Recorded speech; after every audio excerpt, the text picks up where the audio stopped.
Okay. And this is for your project, right? Well, what kind of course are you taking that required this? Yes, I'm taking a research course. Okay. Okay. And what's the name of it? I'm just curious. Oh, independent research. Okay. And what high school, Shori, do you go to? I go to Long Reach High School.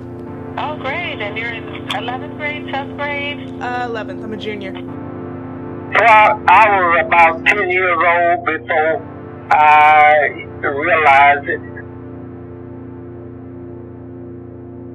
It was a lot of hanging and a lot of beating, and so it instilled a lot of fear in me.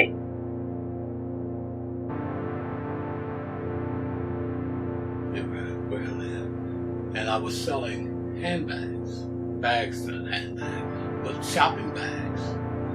And a white guy came up to me and chased me out of the place where I was selling these bags. And a white kid was sitting over there doing the same thing I was doing. So I think that was my first case of discrimination. That this person from that department came out and said I had to leave, but didn't chase the white boy out as well. He was doing the same thing.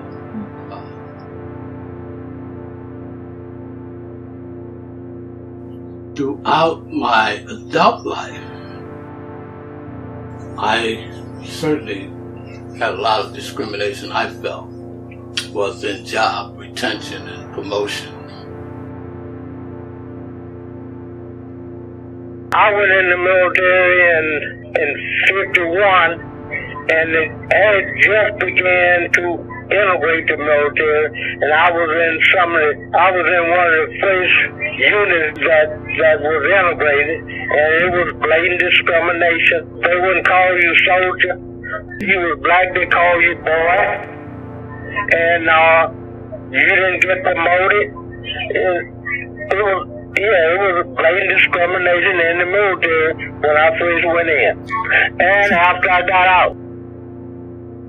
When I got out of the military, they had the National Guard. Blacks wasn't allowed in the National Guard. They wasn't allowed in the Navy Reserve. And they wasn't allowed in the Marine Corps Reserve. Well, that had a lasting effect until this day.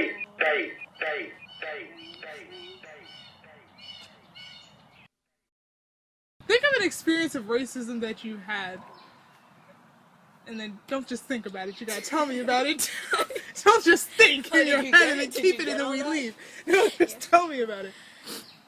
Well, most of the racism, I guess, that I've experienced, it was more subtle. Like, it wasn't, like, right out there, like, oh, you're worthless. The way everybody treats you like you're last. They never straight up tell you that, oh, well, you're black, so you don't matter and you don't like you. It's being the last choice. You know what? I actually prepared this beforehand, so I can't believe, like, what I want to say isn't coming out right now. One of my girlfriends was a white Italian girl, and she said to me, if my mother married a black person, I would kill myself. I never made a distinction between black and white. She was my friend because she was my friend. I didn't look at the fact that she was white, but when she made that statement, it made me open my eyes. You know, people, they look at you if you're black, and they look at you if you're white, and they make a distinction between the two of them. And my daughter experienced some things in she went to a high school. She happened to go to high school there. And from where we lived, she had to take the bus. She was scheduled to take the bus. And it was a predominantly white neighborhood, unfortunately. White school. Okay, it was a predominant white school. And she did not want to go on the bus because predominantly there were white kids and they isolated her. They didn't want to be bothered with her. And she felt that way in high school too. But unfortunately, that has had an effect on her to this day, about being discriminated against just because she's black. I worked at one place, and we would have to come in at a certain time and get orders on what our day schedule was going to be. Well, they would give all the white people, the better jobs, and we would have to stand and wait till whatever came up, so for you to take that. Well, they gave me a job which was to clean toilets and things like that. So I told them no, I wouldn't do that because I didn't go to school to learn how to clean toilets. I knew how to clean toilets before I came. That wasn't my job anyway. My job was nursing. So I was terminated for that. My mom permed my hair when I was younger. She used to. Well, usually when you go into stores and you're trying on clothes and different things. And I never really knew what it was for. I remember one incident where I was going to try on a hat, and the lady didn't want black people to try on the hat because of the hair was supposed to be oily, and they want to put something on it before you put on in some stores. They wouldn't let you try them on. And I remember actually dealing with my own hair and what it was like naturally, and I remember crying when I first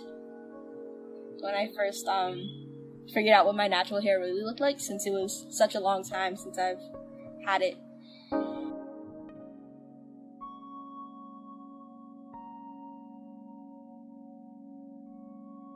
Are you aware of the idea of black rage as a psychological phenomenon? And do you believe that such a thing could be considered legitimate in its own right as a mental illness?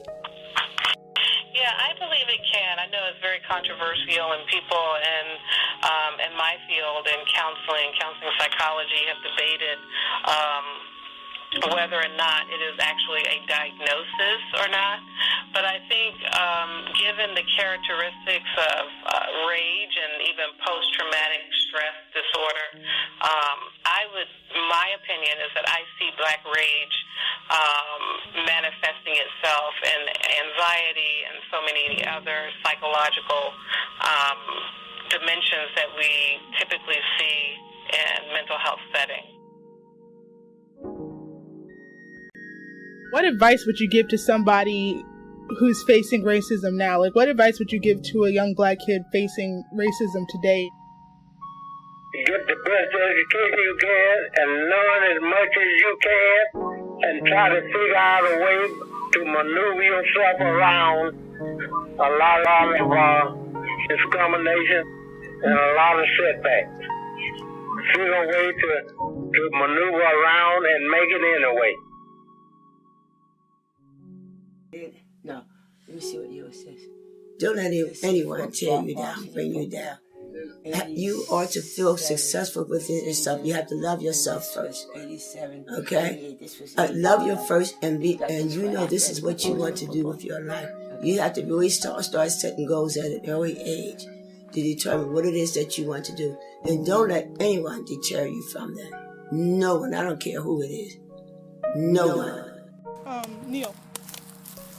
I feel that the best way I would tell them to deal with it, always think well of yourself and not compare to treat the whites or whatever other race as you want to be treated, but do your best and don't compare everything with them. Just be sure that you're living the best life and doing the best you can. This is dumb. I can't do this. I actually do.